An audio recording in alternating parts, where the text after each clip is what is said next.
युद्धविरामानंतर भारत आणि पाकिस्तानच्या डिजिओमोनमध्ये आज चर्चा होणार।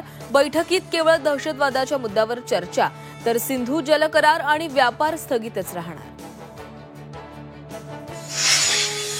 भारताकडून पाकिस्तानातील 9 दहशतवादी तळ उद्ध्वस्त, अचूक माऱ्यात 100हून जास्त दहशतवादी ठार।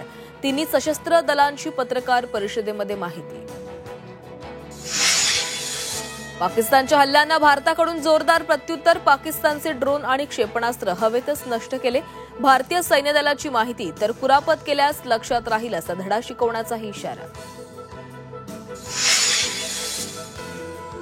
भारत पाकिस्तानमधील संघर्षांच्या पार्श्वभूमीवर मुंबईतील नागरी संरक्षण दल सक्रिय, विविध रहिवासी संकुलांमध्ये अनेक मॉक ड्रिल आणि ब्लॅकआउटचा सराव।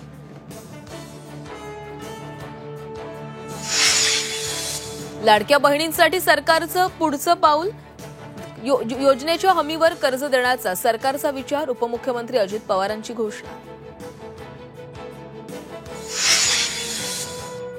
मान्सूनबाबत आनंद वार्ता, मोसमी वारे निकोबार बेटांवर दाखल, 6 जूनपासून महाराष्ट्रात सुरू होणार मान्सूनचा प्रवास।